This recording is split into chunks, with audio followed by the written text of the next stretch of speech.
Nous sommes au mercredi 8 janvier 2025. Mesdames et messieurs, c'est l'heure du journal. Merci de nous choisir pour vous informer. Voici les titres. Début du championnat compliqué pour certains clubs. Cas de l'AC Barracuda qui est bon dernier au classement avec 0 points après 3 matchs. Une situation qui fait réfléchir le coach Wadja Lantam.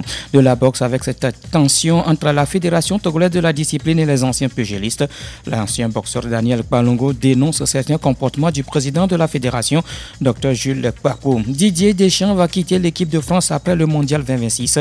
Le sélectionneur des Bleus annonce la nouvelle ce mercredi. Il aura passé 14 ans à la tête des tricolores. Et puis Rallye Dakar, Sébastien Loeb contraint à l'abandon à la 3e étape. Le Français a été victime d'un accident mardi. Ce sont là les titres. Voici pour vous le journal.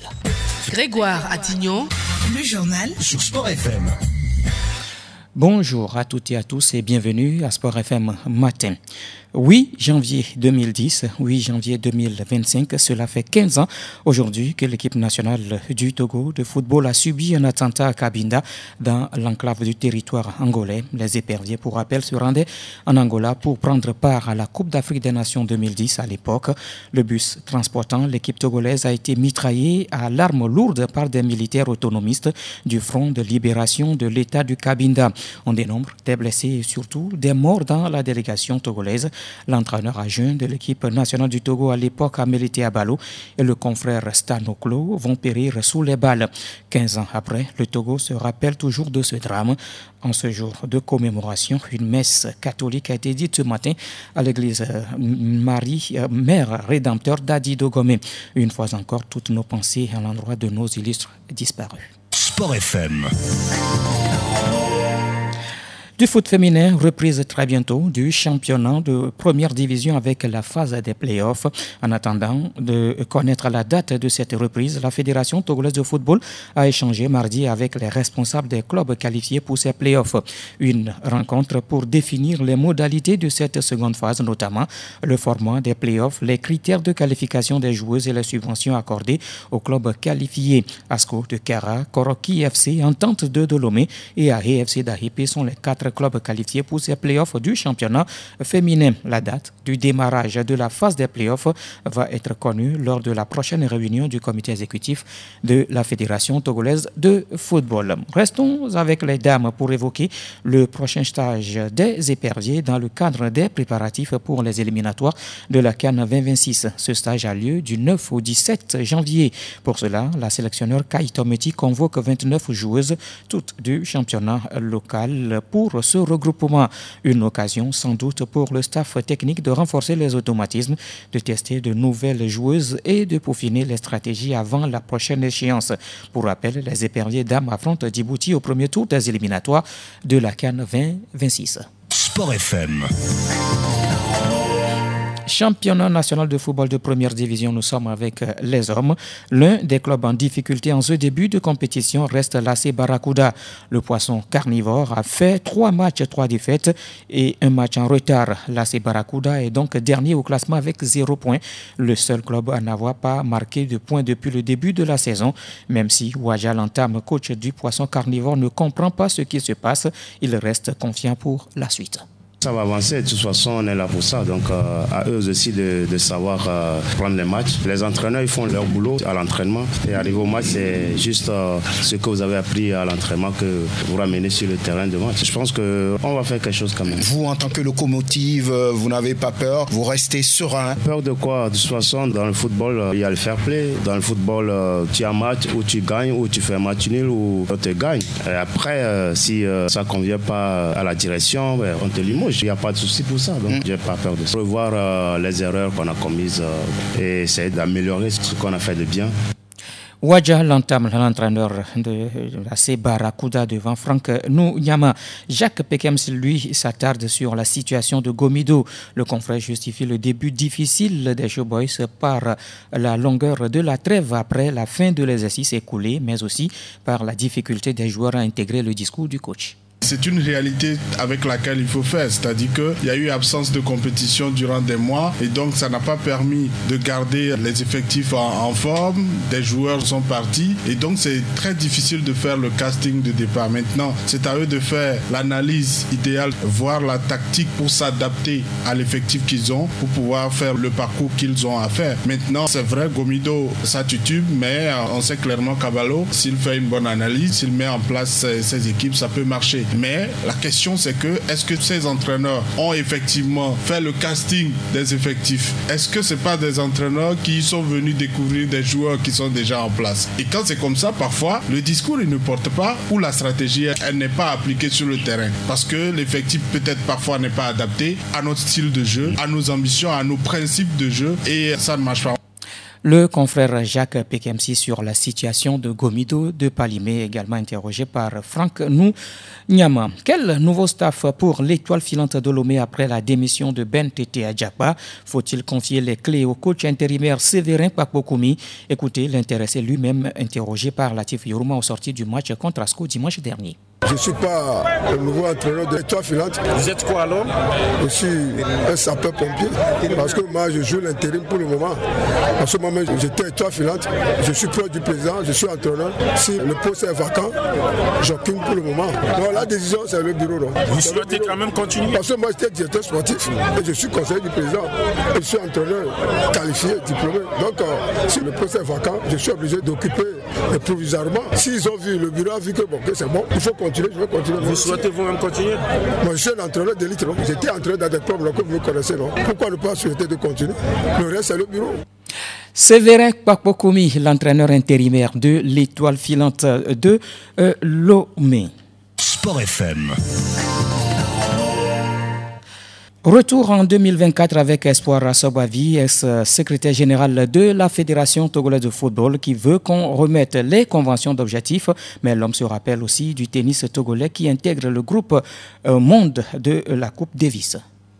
Il faut calmement reconnaître qu'au niveau du tennis, beaucoup de choses ont été faites cette année, également au niveau du tennis de table. Et on a même reçu ici des compétitions internationales dans ces disciplines-là et que également il y a beaucoup de bonnes prestations. Il y a eu de nouveaux joueurs qui ont été révélés à notre pays. Mais le problème récurrent sur les sports de main, c'est le problème de moyens. Beaucoup de sports de main manquent de moyens financiers. Également, le problème ici, c'est que nos fédérations n'ont pas vis-à-vis de l'État un contrat d'objectif. Et ça, c'est très important. Même si ça ne marche pas, personne ne dit rien. Il faut qu'on impose aux fédérations des contrats d'objectifs et qu'à la fin de l'année, on puisse faire le bilan.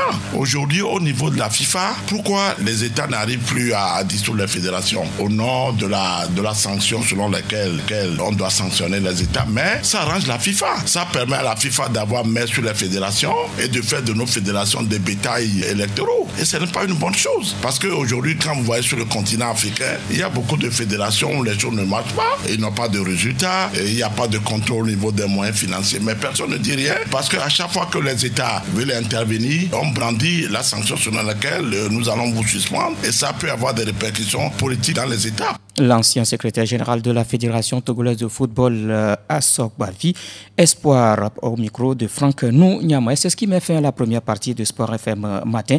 Nous observons une pause et on revient pour évoquer le reste de l'actualité en page nationale, notamment l'activité de l'association FESDEV, de la boxe, la page africaine, les nouvelles en Europe et puis le sport mécanique. Les informations d'ici, d'Afrique et du monde, c'est sur Sport FM. C'est sur Sport FM. La suite de Sport FM matin du volleyball avec le nouveau projet de l'association FESDEV qui coïncide avec celui de la Fédération togolaise de la discipline. Il s'agit bien du projet Construire le volleyball de demain à partir d'aujourd'hui. Une grande motivation donc pour Noël Kokuta-Degnon, président de la FTVB. Ce projet rentre en droite ligne dans notre grand projet appelé Construire demain à partir d'aujourd'hui, construire le volleyball de demain à partir d'aujourd'hui, et qui consiste donc à aller vers les enfants, à aider les enfants, à les initier très tôt à la pratique du volleyball. Et donc ça rejoint bien évidemment ce que nous avons envie de faire. Et donc c'est normal que nous soyons toujours là, que nous les encourageons, nous encourageons FESDEV, nous encourageons les encadreurs à pouvoir déployer comme il faut ce projet et qui, on l'espère, fera tache d'huile. Et on espère que ce qu'on fait aujourd'hui dans les lacs servira d'exemple afin qu'on puisse dupliquer ce genre de projet dans d'autres régions du Togo. C'est quand même important qu'on puisse étendre cela et on espère que des bailleurs comprendront et accompagneront FESDEV et nos deux fédérations à pouvoir poursuivre ce chantier. Le président de la Fédération togolaise de volleyball, Noël Kwaku Tadegno. Beaucoup d'attentes pour l'association FESDEV en rapport à l'épanouissement de la jeune fille Nathalie Amele Nouamechi en est la présidente. Nous attendons beaucoup d'elle. Déjà, le premier projet, nous l'avons lancé en 2019. Nous avons parcouru quand même toute l'étendue du territoire en termes d'activités de course et après d'initiation de volley dans 5 établissements. Mais avec notre partenaire, nous avons la chance de dupliquer ce projet dans les 13 communes du district autonome du Grand Lomé. Les impacts que nous avons eus sont vraiment palpables. Nous voyons la transformation de comportement de ces jeunes filles qui non seulement ont des réussites d'abord scolaires, mais ces jeunes filles ont intégré les différents clubs de Lomé et ont participé évidemment aux championnats U15 et U17 que la fédération avait eu à organiser. Donc c'est ce que nous attendons d'eux, de déjà pratiquer la discipline, aller de l'avant, acquérir plusieurs notions sur le leadership, sur la protection de l'environnement et que ces jeunes filles pratiquent au jour le jour tout ce qu'elles ont appris. La présidente de l'association Femmes, Sport et Développement, Nathalie Nouamechi, suit des propos recueillis par Joanita Blavotri. De la boxe, c'est visiblement tendu entre la Fédération togolaise de la discipline et les anciens pugilistes. La tension entre les deux parties s'est accentuée depuis le jour où le docteur Jules Kpakpo, patron de la boxe togolaise, a traité les anciens boxeurs de gangrène de la discipline.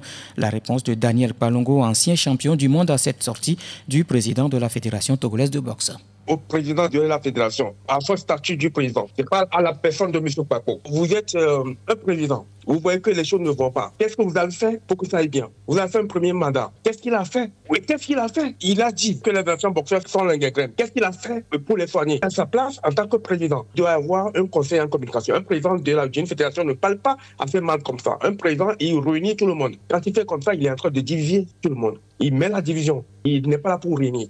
Moi, je suis à sa place, j'allais organiser un état général de la boxe, ou bien des états généraux de la boxe. J'appelle les acteurs de la boxe, les boxeurs professionnels, les anciens boxeurs, les boxeurs nouveaux, les arbitres, tout le corps qui constitue la boxe. Qu'est-ce qui ne va pas? Mon bilan était catastrophique. Si ce n'est pas TQO qu'on avait passé, le championnat d'Afrique qu'on avait passé, ça va passer année blanche. Heureusement qu'on était dans son premier bilan, on était dans l'année olympique. Est-ce que ce n'est pas les problèmes de moyens? Les moyens, si on cherche le moyen, on doit l'avoir.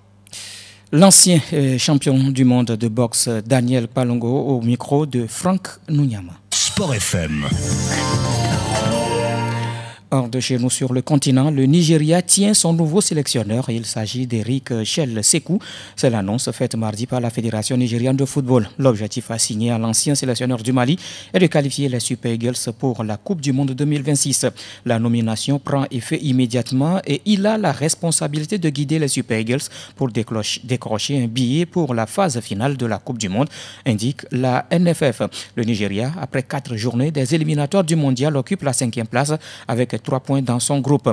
Eric Chelle Sekou, pour rappel, a été sélectionneur du Mali qu'il avait conduit jusqu'en quart de finale de la dernière Coupe d'Afrique des Nations. Il avait été limogé en juin après 2 contre-performances dans les qualifications de la Coupe du Monde 2026.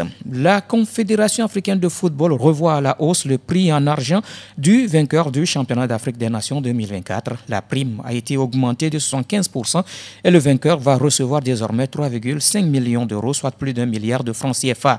L'annonce a été faite mardi par le président de la CAF, Dr Patrice Motsepe. L'instance continentale annonce aussi que le montant total des prix en argent du CHAN 2024 qui va être organisé au Kenya, en Tanzanie, en Ouganda, est augmenté à 10,4 millions de dollars, soit une augmentation de 32%. Le CHAN 2024 débute le 1er février pour s'achever le 28 du même mois. Pour le moment, 17 équipes sont qualifiées pour la compétition. 2 pays supplémentaires vont également y participer après s'être qualifiés à l'issue des matchs restants. Sport FM. Nous sommes en Europe. Didier Deschamps va quitter la tête de l'équipe de France en 2026. Le sélectionneur des Bleus va annoncer la nouvelle ce jour. Deschamps, 56 ans, avait pris sa décision depuis plusieurs mois, mais il estime que le moment est venu de l'officialiser pour enfin clore le débat autour de son avenir. Les prochaines échéances qui attendent l'ancien capitaine des Bleus sont la Ligue des Nations cette année, surtout la Coupe du Monde 2026 qui va se jouer aux États-Unis, au Mexique et au Canada. Didier Deschamps va donc cesser ses fonctions de sélectionneur en 2026, soit 14 ans après sa prise de fonction en remplacement de Laurent Blanc au sortir de l'Euro 2012. Newcastle prend une option en demi-finale aller de la Ligue Cup. Les Magpies s'imposent sur la pelouse d'Arsenal 2-0 mardi. Les buts sont signés Isaac et Gordon. C'est la 7e victoire d'affilée, toute compétition confondue des joueurs de DOE. Le match retour a lieu le 5 février. La deuxième demi-finale se joue ce soir entre Tottenham et Liverpool. David Alaba de retour sur le terrain après plus d'un an d'absence de sa grave blessure. Le défenseur autrichien figure dans le groupe de Carlo Ancelotti pour la Super Coupe d'Espagne. Alaba a été éloigné des pelouses suite à une rupture du ligament croisé antérieur du genou gauche en décembre 2023. Pour rappel, le Real Madrid affronte jeudi en demi-finale de la Super Coupe d'Espagne Mallorca. La première demi-finale, c'est ce soir entre Athletic Bilbao et le FC Barcelone. Mercato, une première recrue hivernale pour l'Olympique de Marseille. Il s'agit de Luis Felipe Ramos qui vient s'engager avec le club phocéen. L'Italien en provenance d'Al-Ittihad en Arabie Saoudite s'engage libre avec l'OM. Ce transfert vient renforcer le secteur défensif qui a fait défaut à l'équipe de Roberto De Zerbi cette saison. L'arrivée de Luis Felipe Ramos ouvre sans doute la porte de sortie à Lilian Brassier. C'est officiel, Pau Lopez est prêté au Racing Club de Lens. L'OM accepte de prêter le gardien de but espagnol au sang et or pour remplacer Brice Samba. Pau Lopez quitte ainsi Gérone après un seul match disputé en 5 matchs. Sport FM. Sport mécanique pour refermer cette édition. La malédiction se poursuit pour Sébastien Loeb au Rallye Dakar. Le Français, victime d'un accident mardi à la 3e étape, est contraint à l'abandon. C'est la décision prise par les commissaires sportifs qui lui ont signifié sa disqualification.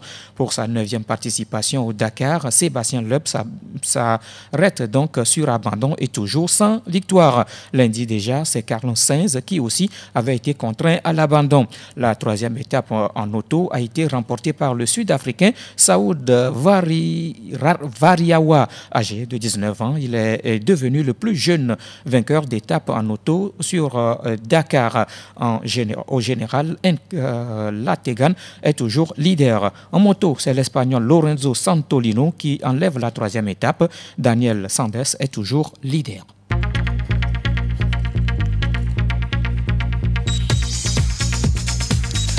Mesdames et messieurs, nous voici arrivés à la fin de Sport FM Matin, mise en onde par Olivier Koujo. La vidéo est une affaire de l'homme à devant. Merci à toutes et à tous de nous avoir suivis. Excellente journée à vous tous.